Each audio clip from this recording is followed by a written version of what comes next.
Are you looking for more out of your life?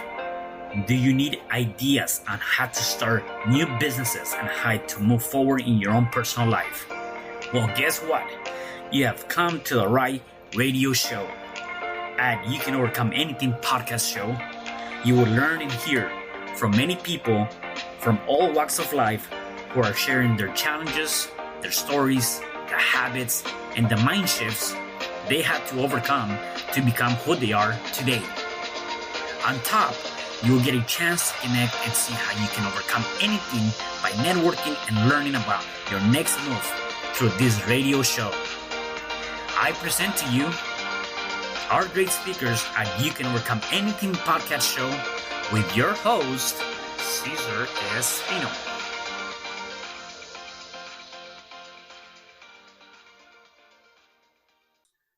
Hello there and welcome back. It is your host, Cesar Espino, and You Can Overcome Anything podcast show.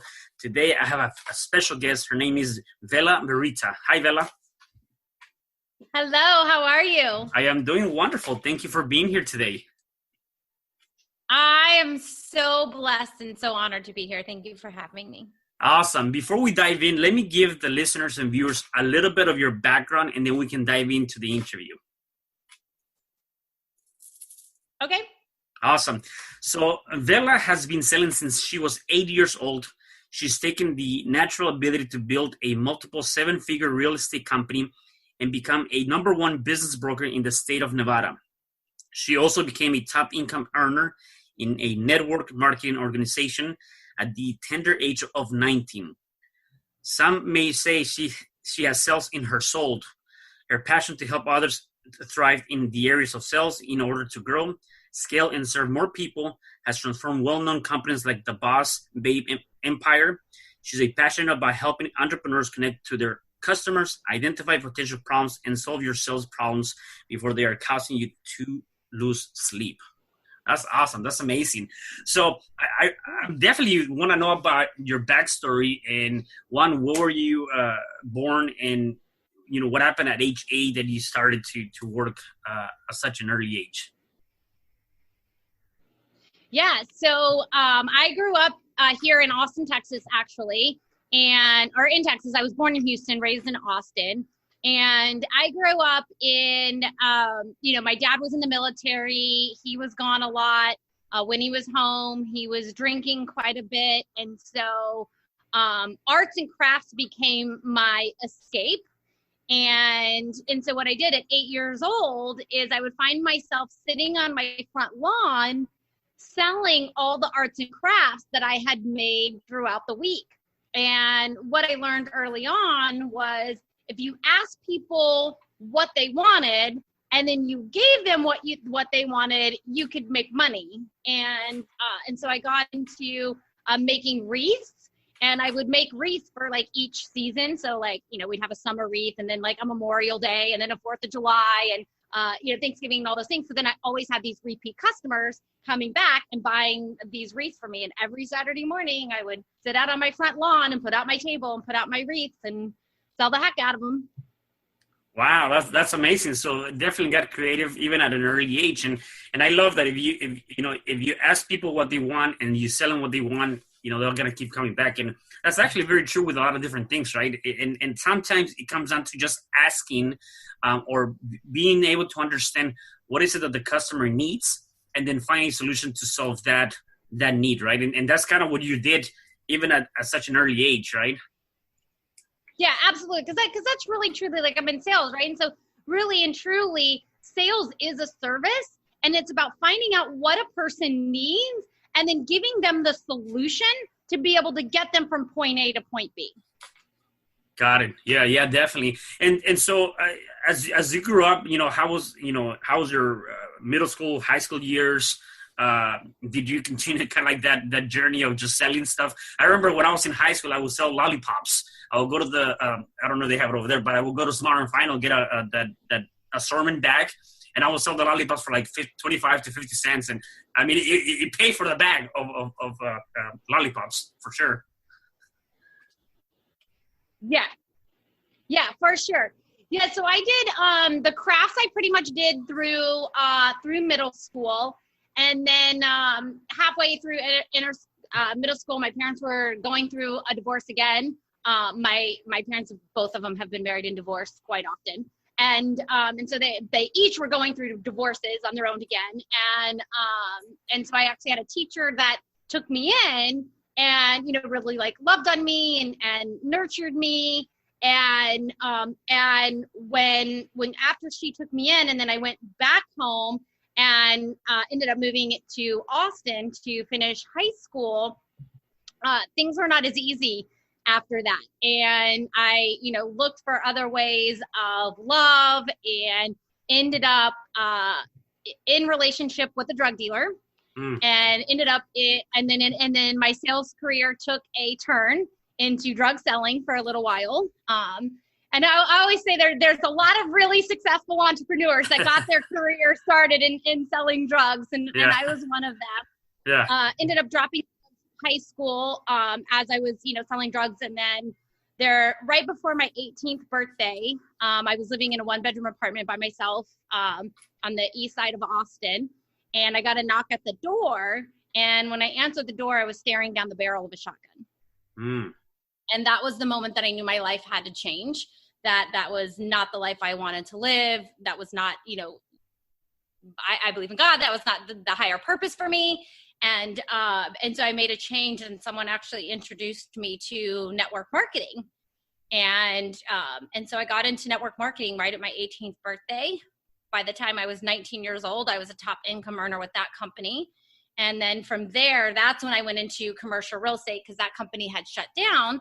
And so I went into commercial real estate in Las Vegas, Nevada. And by the time I was 26 years old, I was a top business broker in that state, which I did that for 3 years before I started a styling company for speakers. Wow, that's amazing. And let me ask you, when you when you left your home and went with the teacher and then all of that, obviously, I think that's actually a very key element to what many people might be going through, right? And I want to get your opinion. Sometimes talking to other people, that aspect of that is acceptance, right? You're finding the acceptance of love. You're finding the acceptance of the community. You find the acceptance of many of different things. And you tend to jump around, and because you're jumping around and you're not finding that, then you turn into what might seem a negative decision, right? Whether it's, in your case, selling drugs, or whether it's getting into gangs, or whether it's whatever the case may be. And so was it for you that you were seeking that acceptance or looking for more of that community kind of aspect that also led you to get into those bad relationships and all that stuff? Most definitely. I would say for the majority of my life, there was a love and acceptance that I was looking for. And I also, you know, my biggest fear, you know, Napoleon Hill talks about there's 7 basic fears that we operate from. And I won't remember all of them, but fear of loss of love, fear of ear health, fear of poverty, fear of death, and there's 2 others, but mine was always the loss of love. The operating from that place of loss of love, because in one of the divorces, I have one younger sister that's a biological sister, and in one of my mom's divorces to my sister's dad, she lost custody of my sister, and I can remember the day that my sister was driven away. Yeah. And just that pain of like, because I'm very close to my sister now, and I love her a lot, and so just that loss of that love is like operating from that place of like, I never wanted to feel that pain again. And I think that that's also what led me into like the service that I provide now, is like when people work with us, like I love them. Like I probably way over deliver because I love them so much. And I want to provide for them, you know, that community and those things that they need so that they don't lose that love. Right. Yeah, definitely. And so the day that I would say your turning point, right? What else was going through your mind that you said, I have to change? I have to make a change for my life. This is not the life. This is not my highest intention. what were some things, one, what was going through your mind? What other things were going through your mind? Number two, what were some of the things that you had to do to start shifting and turning your life around?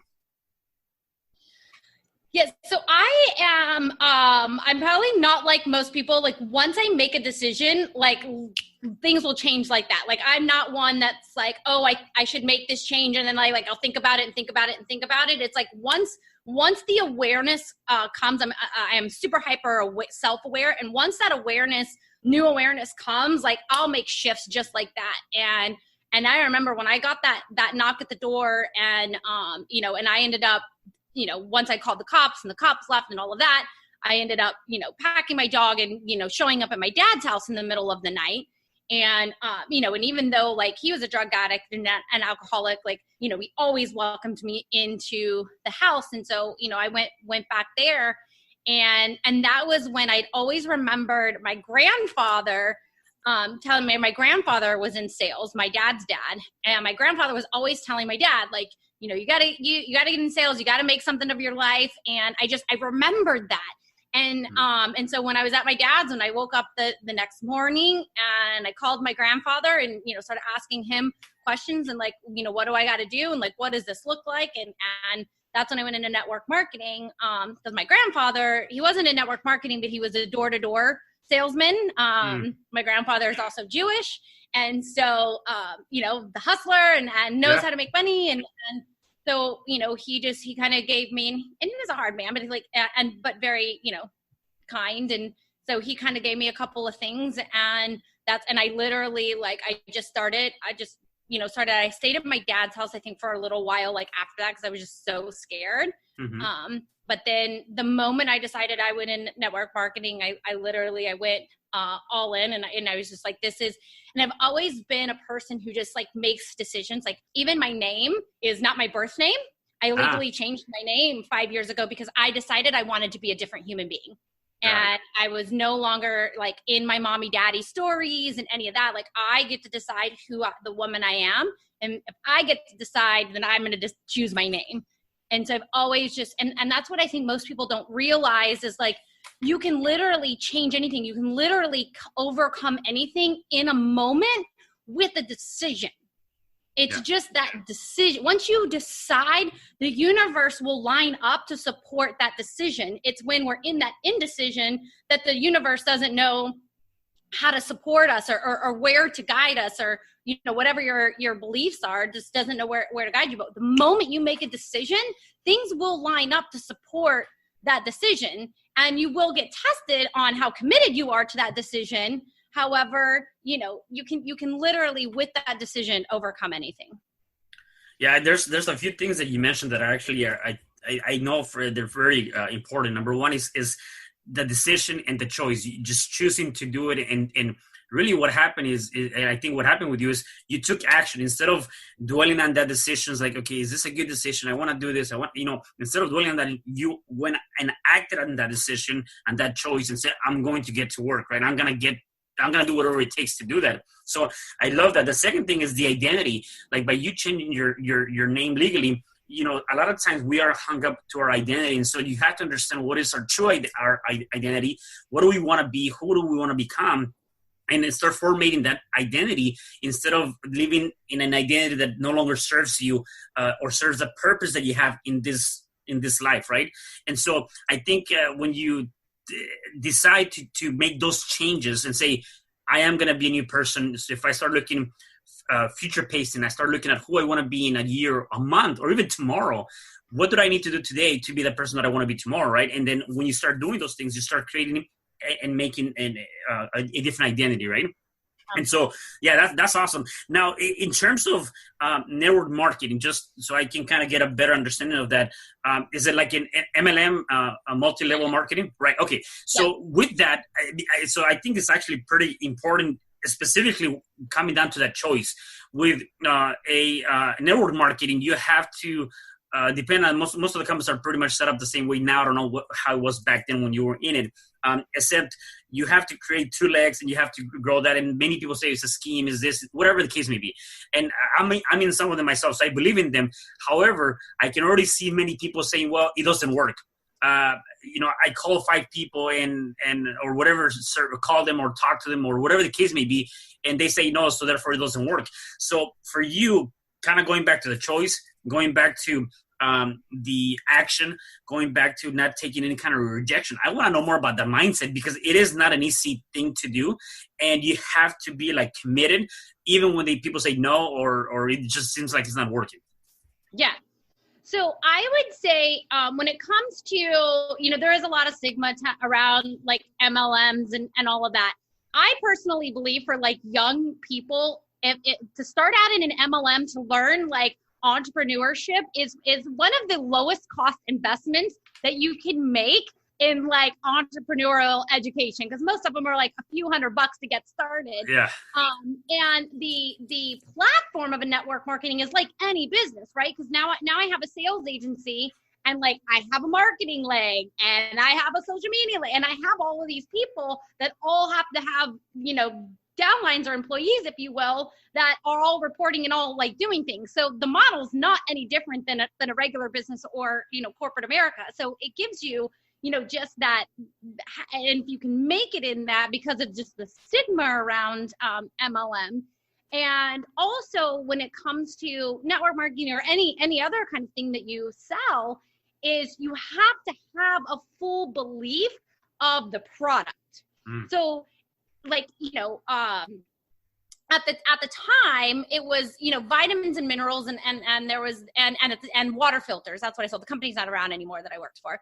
And water filters, right? And at the time, there wasn't really many other ways that you could get a water filter in your home. So like, and I hate tap water. So it was a very easy, super easy sell for me. And at the time, you can't do this anymore, network marketing, hence why this company is shut down, but you could buy in the higher levels, and you could, end up with $20,000 in inventory. And so for me, it just made sense for people to buy in at this level.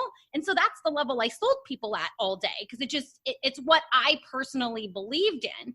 And so no matter what network marketing company you're in, just like any other sales, for every 7 no's, you're going to get a yes. And I wrote an article long time ago on 7 reasons why God created network marketing. And one of them is to get over face rejection, because you can't be successful at sales if rejection hurts you in any way. If it bruises your ego or takes you, like, you cannot be successful if you have any sort of fear of rejection. And network marketing will literally like throw you into overcoming rejection. And that's just something like too, I've like never really like struggled with. I'm like, some people like me, some people don't, whatever. Yeah. So I really believe who you become, who you become in network marketing is almost more valuable than the money that you make it in network marketing. Because if you can make it and who you become in that without the fear of rejection and like the hustle and the reach out, then you can literally make it in everything.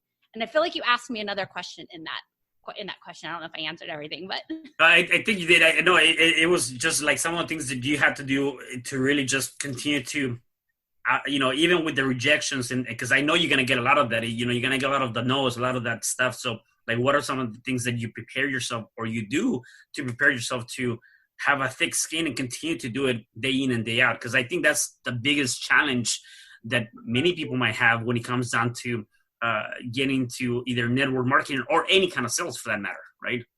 Is being able to have that thick skin and just continue to push it forward.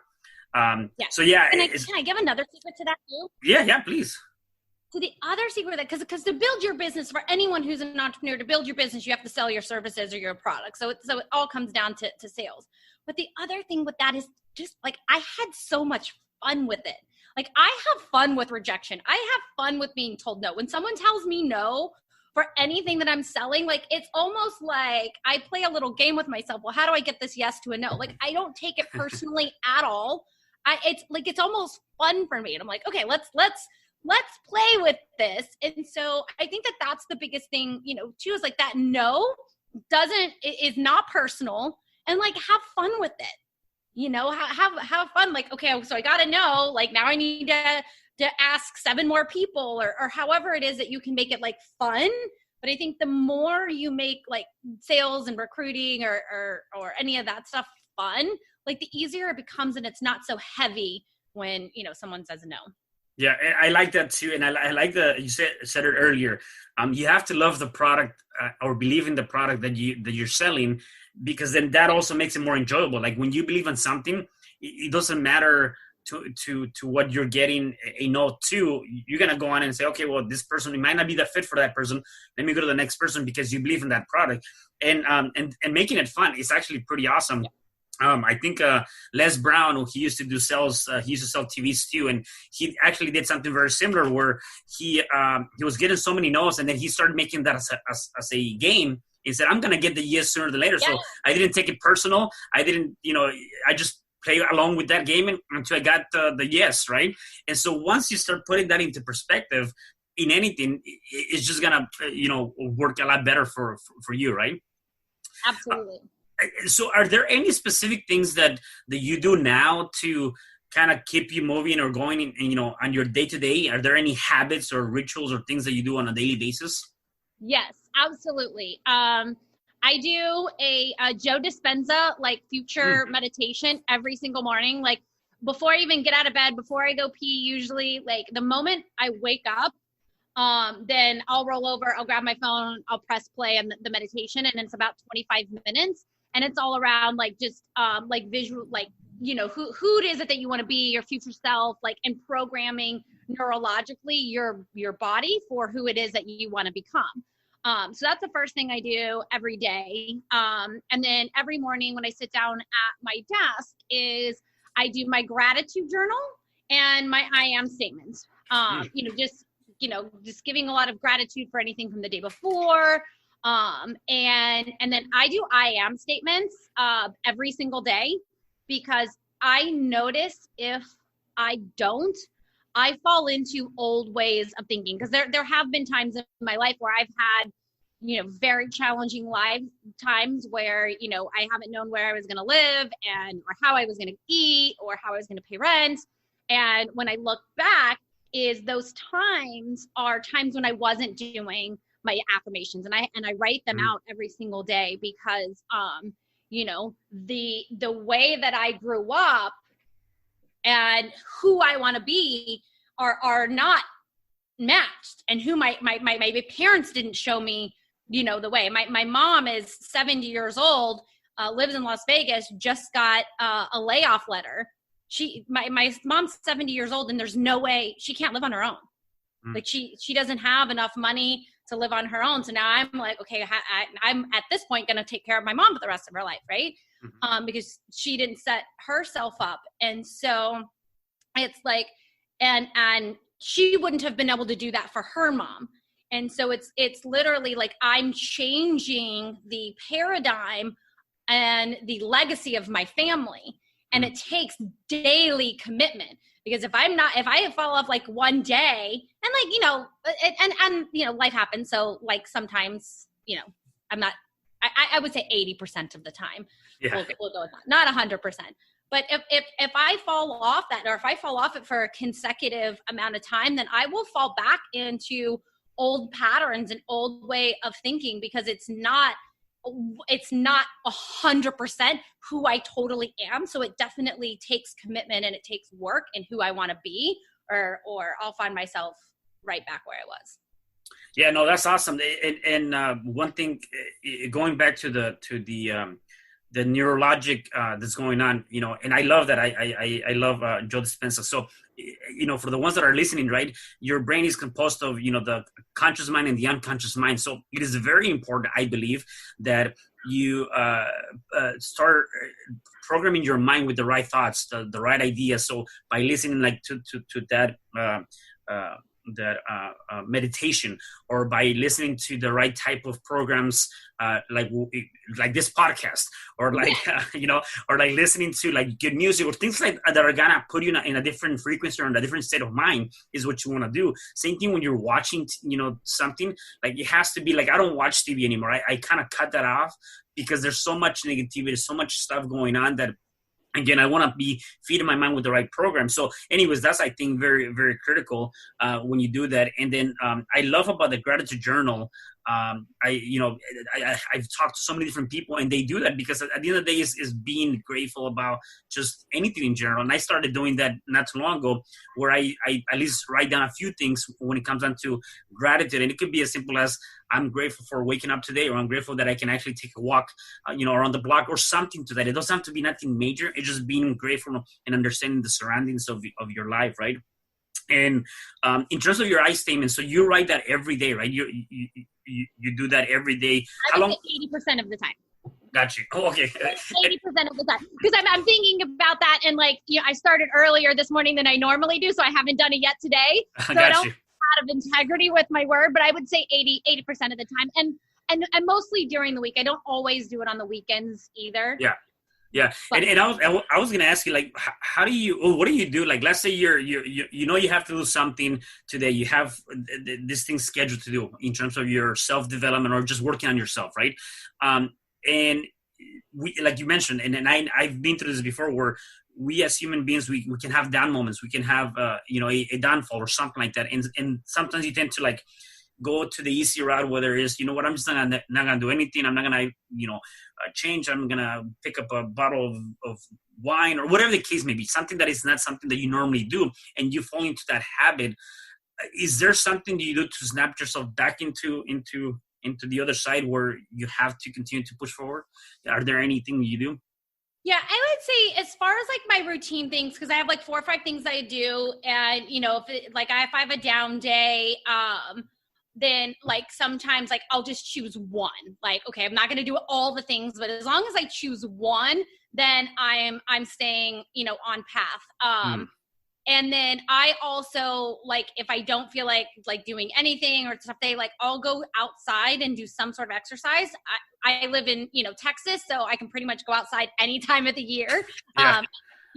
And so like, I'll at least let me at least go for a walk around the block. Like, I will do something that allows me, like, I just came off of a 5-day event where we did almost $10 million in sales. It was taking calls from 7 a.m. to 9 p.m. Coaches meetings started at 5:30, last one at 9:30. So not a whole lot of time for, personal care and personal touch. So during that time, I decided to do a juice cleanse, because I'm like, I can take care of my body during this time. I'm not going to be able to exercise. I'm not doing a half an hour meditation before this starts. I'm not sitting down and doing my journaling.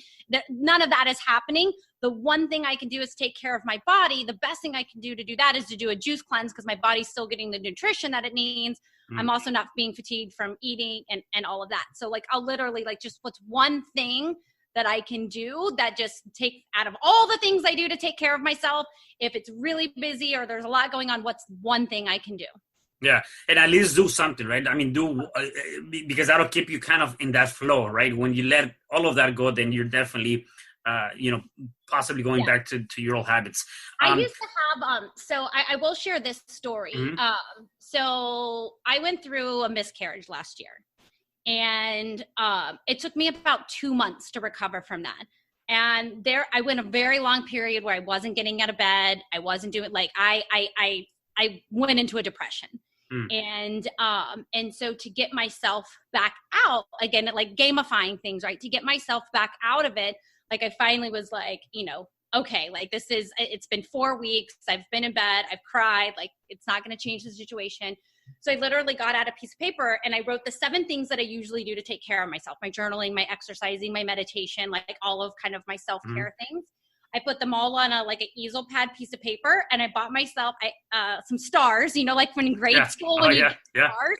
And I started just putting stars. Like when I would do that, if I got up and I just did the thing, I would put stars, and it got me out of like that depression and back into like my daily habits and back into like my self-care and all of that. Just like kind of like gamifying it and making it easy and making it fun versus because a beat up can happen if you go a month, you go into we've been in a freaking quarantine for God knows, like people's emotions are in a lot of different places right now, and routines are all messed up when you've had your kids in the house for the last 2 months. And so when you're in that place of knowing you had a routine that worked, something happened, got you out of that routine, you're, depressed, or you're not producing that same kind of result, is, make that list of the things that you do, and just, start giving yourself little rewards for doing those. And before you know it, like they'll be back, part of ingrained in who you are. But the most important thing is, like,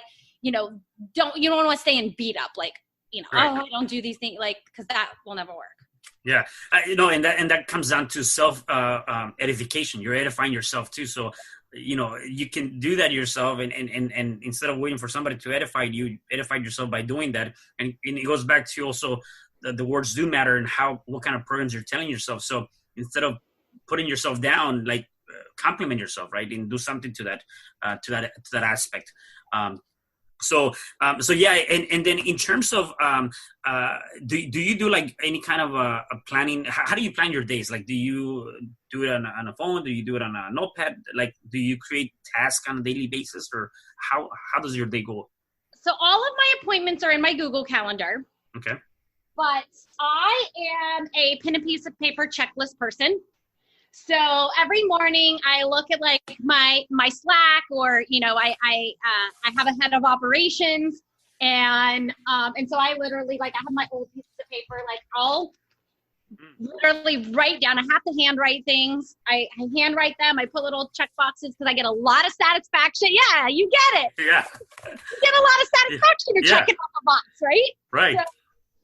So that's really, and I, like, before the end of the day, then I'll look at my list, and if there's anything that I can complete, that day, that won't take me a lot of time, then, I'll do that. But just in my free time, then I'll, look down and go, okay, what can I do on my list right now? So that's kind of how I do things. I've tried many other, I have every possible, like, I've done every possible planner that you could possibly imagine, where they have you, like, I've got the 5-second planner. I've got all the things. And no matter what I've used, it's like this. That's the simple. Yeah.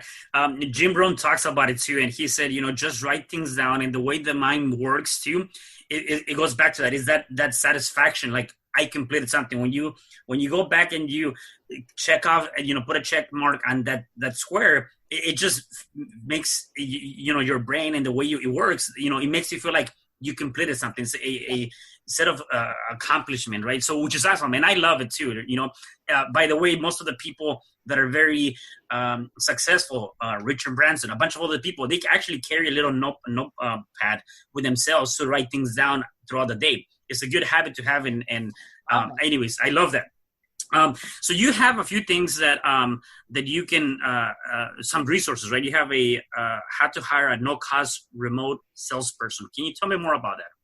Yeah, so that's for any entrepreneurs that, at some point you want to hire a salesperson. So generally speaking, you want to at least be doing somewhere between 30 to 50K of on your own before you're hiring a salesperson.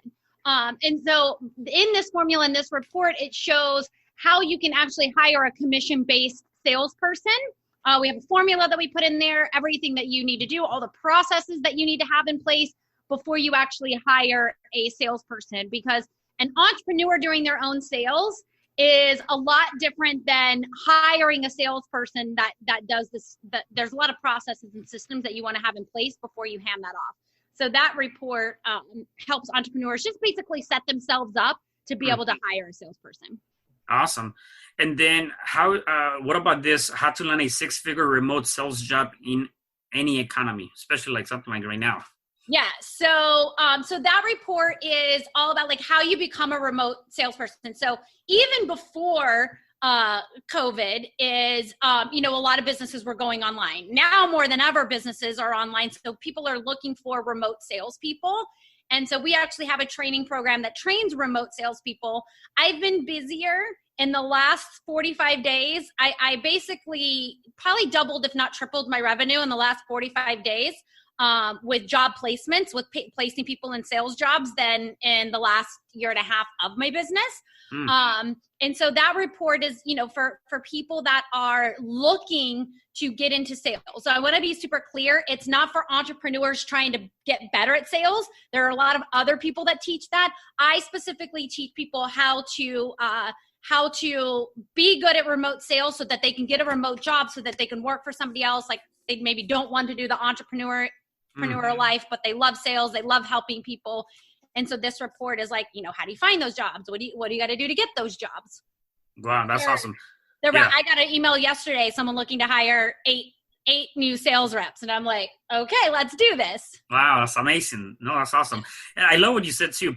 As long as you can sell, you can sell, you'll never be homeless, you'll never go hungry, and you'll always be able to live a life by design. Yep. And so I want you to elaborate more on that, but it's true. Like, a lot of times when you think about it, even if you feel like you're not getting paid to sell, anything you do in life is kind of like you're selling yourself, right? So if you're trying to get a guy's attention or a girl's attention, you're selling yourself to that person to attain their attention. If you're talking to anybody, like any kind of contact, it really can be constituted as being sales, right? Yeah. You're selling something, yourself, your idea, your opinion. So anyways, if you can elaborate more on that in terms of your statement. Yes. So to piggyback off what you just said, like, as long as you can sell, like, you can literally have anything, and to piggyback off it is like everything is a sales and enrollment. So I'll tell a quick story and then I'll answer your question is, I remember when my former fiance and we were semi-nomadic, and we were in between homes, and we were staying at a hotel, like one of those extended stays. And we're, both remote entrepreneurs. And so we were supposed to, you're supposed to check out of the hotel by 11 a.m. And we weren't able to get into, where we were going until 5 p.m. And we're both on calls all day. So we can't really like go sit at a cafe and, do calls all day. And I was still pregnant at the time. And so the night before checkout, I sent him to the desk. I was like, right now they're probably not full. As long as they're not full tomorrow, like, they'll let us stay, just, go down and enroll them. He's like, I don't know. What if they say no to me? And I'm like, we're not gonna say no, just go do it. And so he goes down, he comes back, and he's like, they said no. And I was like, fine, I'll go down in the morning. And so in the morning, I go down, and, it's always about what's in it for them. So the first question I ask is, are you at occupancy? What's your occupancy rate tomorrow? And she says 50%. And I'm like, well, then at this point, there's no reason why they would not say no to extra revenue. Right. So I'm like, so you're only at 50%. This is the situation. And I explained the situation. I said, I just need a half day rate. Can we work out something like it'll probably look good on you if you bring in a little extra revenue. So would it be all right if we, paid a half day rate? And of course they said yes. So that was a sales conversation. I got what I needed, and it was mutually beneficial. And so literally there's anything that you want in life, even though it's technically not possible, through an enrollment and sales conversation, you can literally have everything. And when I use this statement of, as long as you can sell, you'll never be homeless, you'll never be without food, and you can always live the life you desire, is, another quick story is right after the 2008 crash, that was when I was in commercial real estate, and lost everything. Like, I had lost millions of dollars of homes and cars and all the things, and I needed somewhere to live.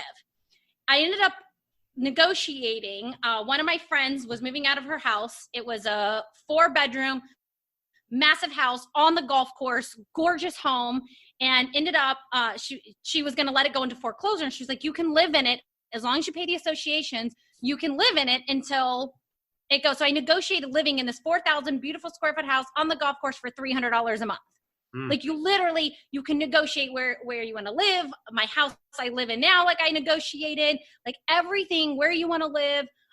You can always get, as long as you can sell, you can always get paid for your service. People are always hiring salespeople. You can always work on commission based, and sales is the one field that can never be taken over by AI. It's always going to be a human experience, especially in the higher ticket space. It's always going to be a human experience. So sales jobs are never going to go extinct or never going to be taken over by AI and by technology. Yeah, no, I love that. No, that's awesome. So if people wanted to connect with you, where can they connect with you and find you? So if they're either looking to hire someone or looking for a sales job, they can go to alignsales.co. There's 2 tabs, whether you're looking to hire or want to apply. And then, on social media, I'm just Bella Verita on Instagram. You can message me there. I'm on Facebook. I'm on LinkedIn. I'm on all the socials. And if you message me on any of those platforms, I'll always respond. Awesome. So Bella, I've had a good time. So I have one last question for you before I let you go. And you've given us a lot of great tips. Now, if you were to give us one last tip, what would be one thing you can tell our listeners and viewers that they can do now if they wanted to overcome anything in their life? One thing to overcome. Know that you can. Like, you have to know that there's endless possibilities. Like my girlfriend used to say, there's more than one way to get to a 7-Eleven. And so if there's a change that you want to make, just the thought that you want to make this change makes it possible in your life. You don't have to know how, you just have to decide that you want to make that change. And like when I got out of my relationship with my former fiance, he was in control of all the finances, all the things. I found myself, no money, no house, no nothing. And I decided that was not going to be my story. Like I decided, like, this is the woman that I want to be. I want to be a stand for other women that shows them that it's possible, that within 30 days you can have a house, you can have a car, you can have all the things. And so I decided that that's who I wanted to be. And within 30 days it happened, but it first started with that decision.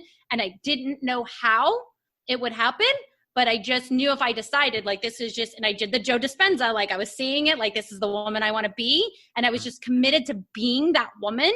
And as long as you're committed to being the change you want to be, the things that you need to make that change will happen. Yeah. I really, really love that. It really comes down to that, know that you can and believe, have faith, right? And that's awesome. So, Bella, I had a really good time with you. Thank you so much for being on the show and sharing all of your ideas and your stories. Thank you so much. Thank you for having me. Yeah, and for the rest of you guys, please do me a favor. Make sure you share, like, and comment on this podcast. Please make sure you check out Bella and stay tuned for the next episodes coming up. Thank you. Hi, I'm Cesar Espino, real estate investor, business coach, and consultant, and author of the book, You Can Overcome Anything, Even When the World Says No. My number is 424-501-6046. In my book, I talk about making the necessary changes to shift your mind for prosperity and certainty. Pick up your copy at Amazon. I also love helping families with their real estate and can purchase your house fast and all cash. Follow me on Instagram, Facebook, and LinkedIn. My number is 424-501-6046. Thank you for having me today. I am so glad you tuned in to this podcast. You can find me at Spreaker.com, where you can like and subscribe. And to learn more about myself and my services, you can find me at www.cesarrespino.com, or you can also find me at Facebook under Cesar R. Espino. Once again, thanks for joining me. I am looking forward to having you at the next episode, and know that you truly can overcome anything.